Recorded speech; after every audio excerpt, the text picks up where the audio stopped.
Good morning. I have these little group over here, little group here. That's the way it is. I'm going to try to deal with that. So if I don't look over there once in a while, you just wave your hand or something and set me straight. Anyway, like I said, I'm very happy to be here. I didn't say this at the early service, but us old guys have been preaching a long time, and once you stop preaching, it's really terrible. It's really hard for me to sit in the pew nowadays, so I'm not saying that about our current pastor. That I go to church in East Lansing. I know Pastor Fritz is a good friend, and I try to, go through his sermons with him. I kind of commiserate and sit there and weep and gnash my teeth and so forth. But I really enjoy this opportunity to come up here and preach to you and preach with you and get to know you a little bit and hear that my friend Gary did good things. That's good. I'm glad to hear that. So here's the story today. First of all, we got to say something off the top, and that is this, that Jesus, according to St. Luke, is on a journey. He is going to Jerusalem. And you know what he's going to do in Jerusalem? We all know that because we go through this every year on Good Friday and Monday, Thursday, and Easter. He's going to go and die for us. So he's on a mission. His mind is set towards Jerusalem. So on the way to Jerusalem, and Luke has about 10 chapters that tell us what is going on the way. And this today is one of those occasions. There's a crowd of people, and one of them asked Jesus a question about inheritance. Now, I'm not going to ask for a show of hands, but I know my own family thing about inheritance. And my mom died in 2000, okay? And this is 2013, right? 13 years ago, my mom died. And quite frankly, I'm still getting over that. Not just the mourning, but the stuff that we had to fight about. It was stupid. But that's just got to say that for the record. My brother's not here to hear that, so. But anyway, that's inheritance.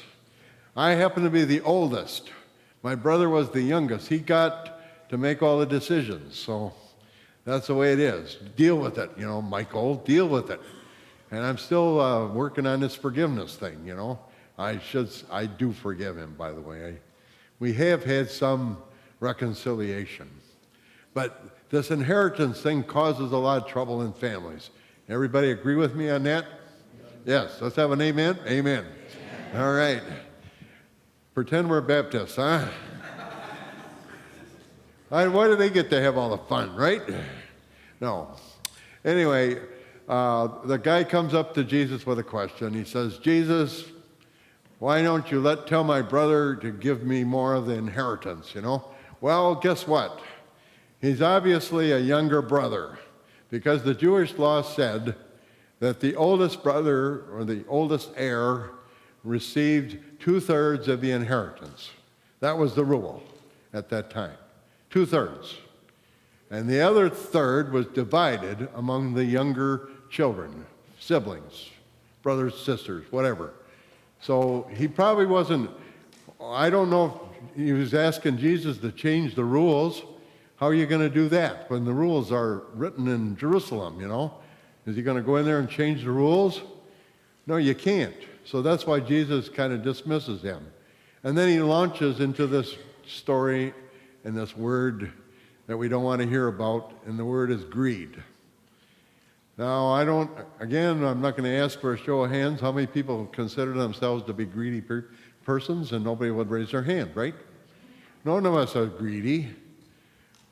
Honestly, right? We don't want more than what we have. We're content with our life to some extent. There are things that, sure, we have dreams. For For example, I'd like to go back to Sweden someday, make a trip to Sweden before I die, just to say I've been there, see where my grandpa was born, Don't you know, as they say in Minnesota, don't you know? Anyway, the Swedes are going to be there waiting for me to come. But that's just a dream. That's not, is that greed to say that? No, I don't think so. But when you just live unto yourselves, that's what our story is about. A man who lives only for himself and only considers himself. I got a couple stories. One of them, I didn't tell these earlier.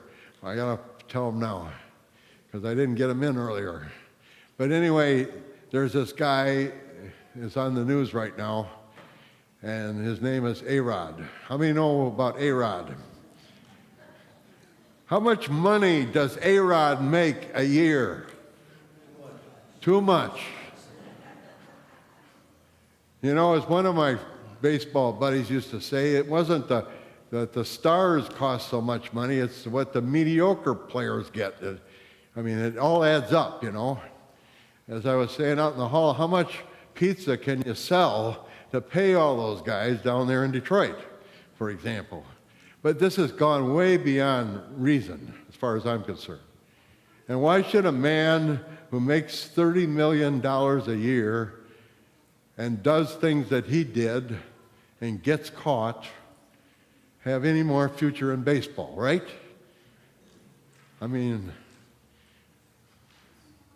This just makes no sense, but that's an example of the greed thing. Another story that I read in a book that there was a professor at Trinity Seminary named Jim Childs wrote a book about greed, and on the first page of the book he told a story about a guy who was president of the Southern Pacific Railroad. And he built a house, and this must have been several years ago, in New York City, and he paid $2 million to build this house. Now, it probably is dating the story because, $2 million house is probably peanuts now, but back in that time, $2 million was a lot of money. Back maybe in the turn of the century or something. I don't know. But anyway, this guy built this house and he refused to live in it. Why? Because a rival of his had built a similar house and had moved into it and then died. And this guy was afraid he was going to die. Well, guess what, folks? He died. Just like our story today is something that's 100% true for all of us. Whether we want to admit it or not, we want to live in a dream world or not, it's okay. You can for a while, but someday you're going to realize we're going to die. I remember years ago waking up in a cold sweat one night saying, I'm going to die. Yes, you are. You're going to die. So, well, we'll talk about that later, what we have to do in the meantime, before we die. But anyway, this guy had accumulated a big farm. He had a great harvest. And there's nothing wrong with that. Nothing morally wrong with having a good harvest. The guy was a good farmer. He had a good way of doing things. The land produced. His crops were huge. He had a good success. The markets were good. He was able to have a good cash crop. And he was able to store it. That was his point. He stored it. And not only did he store it, but he tore down his barns and invested in new barns, bigger barns, to store all of this harvest. But he didn't get a chance to enjoy it. Because he said to himself, after he had done all this, eat, drink, and be merry, for, tomorrow you may die. Well, he did. And that's why God calls him a fool, because he was not very smart. And I'll tell you why he wasn't smart. Because, first of all, he broke a commandment. I think it's a commandment. It is the first commandment. I am the Lord your God. You shall have no other gods. Money, success, toys, and all the things that we accumulate in this world, the stuff that we pride ourselves on, our bigger houses, and all the stuff we have, that's all a god. It can become a god to us. It can be something that causes us to forget about, as we say, the one that makes it all possible. I am the Lord your God. You shall have no other gods. And you shall love your neighbor as yourself. But those are the two rules that we have. And those are the two rules that the guy broke. He forgot about the fact that there's this big, huge community out there that needs to be cared for while we are here. Now, we have a kind of a conflicted thing in our society, in our country right now, because we're very individualistic. We pride ourselves on that, our freedom to be an individual, and our freedom to enjoy the life, and our freedom to worship, our freedom to pray, our freedom to serve, sometimes suffers because of that, this individual thing. Because as we heard a few Sundays ago in that story that Jesus told about the Samaritan fellow, when the lawyer asked the question, who is my neighbor? And my answer is, of course, my neighbor is everyone who needs me. My neighbor is everyone who needs me. I have a couple of figures. I just want to talk a little bit about world hunger, because that's is my passion, really. I've been involved with the hunger thing since I can't remember when it started, you know. Our World Hunger Appeal has been going on for years in our church, Lutheran World Relief, crop walks, food pantries. What else do we do, you know?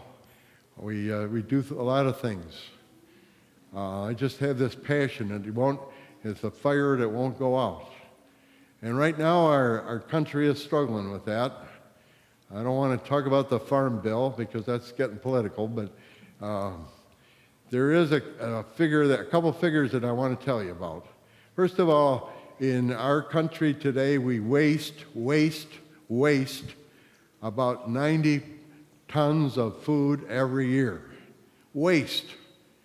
And this is not just what restaurants throw out. This is stuff that we do as humans. We have those little trucks that go every week and pick up bags and bags and bags of stuff. Where do people get all that stuff to throw away? That's what I want to know. Sometimes when I see these big piles, so I drove up past a big pile on the way up here today. Somebody's moving, I guess, and so they were throwing everything in this big pile. But why do we waste so much? Now, I don't know how the answer is to that. There are creative things that we can do to stop the waste, and that's what we have to think about. Waste in your own home and waste in our society. That's maybe overstepping by saying we should be concerned about that. It's a lot of food that goes down into the landfill and doesn't do anybody any good. Now, I know one of the things that we do in Lansing, I don't know, I know I'm going to get a commercial in a minute here for the Saginaw Metro Food Bank pantry, because I have a good friend named Dewey and Paul. Dewey Burke, yes, he's a buddy of mine. I'll digress here. Dewey Burke was at St. James when I was there back a few years ago. Him and Angela were kind of holding the doors open there. And anyway, Dewey is a great friend. He's been a friend for a long time.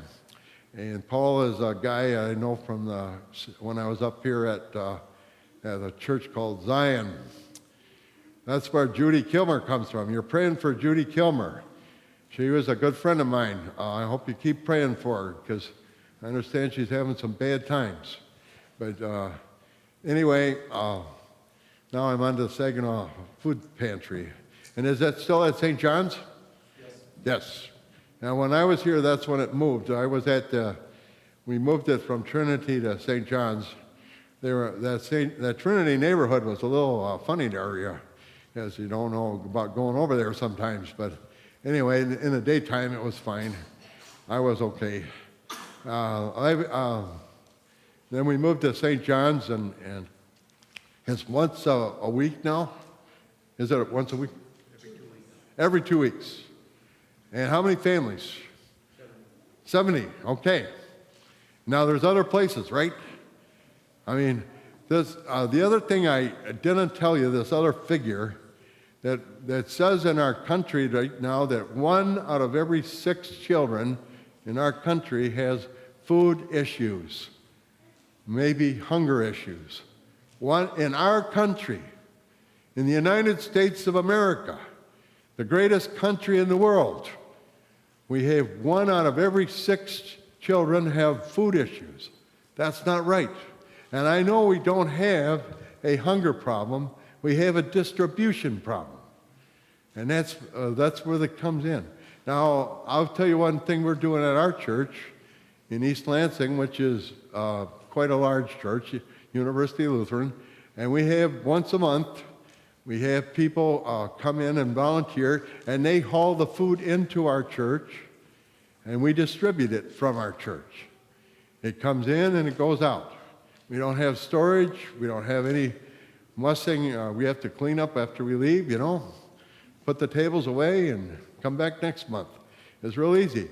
But it's done by this kind of gleaning method that the food bank does to collect food from places like Meijer and I'll mention the other guys, Walmart. Now, and some of the food that we give out is atrocious, really. I mean, it's baked goods. And those big cakes that nobody wants, that the Meijer sells. I can say that because my 18-year-old son just got a job this summer working at the Mason Meijer, and he's working in the deli department. So I'm kind of proud of him because he gets to work like 6 days a week, and he gets there at 5 o'clock in the morning. So him and I got up at the same time this morning, so to come here. Anyway, that's the kind of thing that we need to do and address this issue about food and helping people in our society. Because hunger is a problem that can be solved, and it is being solved. And we have to help people help themselves. It just can't be a continuous distribution. It's also helping people with hope and giving them meaningful jobs so that they can take care of themselves. That's a challenge. And I don't have to tell you that because I've been in Saginaw and I've lived up here. I was here at Zion for about a year.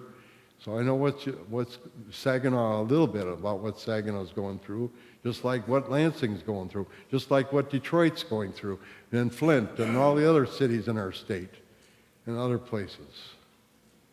But we certainly can't live unto ourselves, can we? That's what the story really is about today. We can't live only for ourselves. We've got to be generous to God and generous to each other with our love and with our prayers. Do you know how important prayer is? What prayer does? Prayer changes the person who's praying as well as it changes the person who is prayed for. Because prayer is a submission to God. We give ourselves to God in love. And we say to God, I'm putting myself into your hands. Let your will be done. But please help this person. Help this person who needs love and forgiveness and joy. Amen.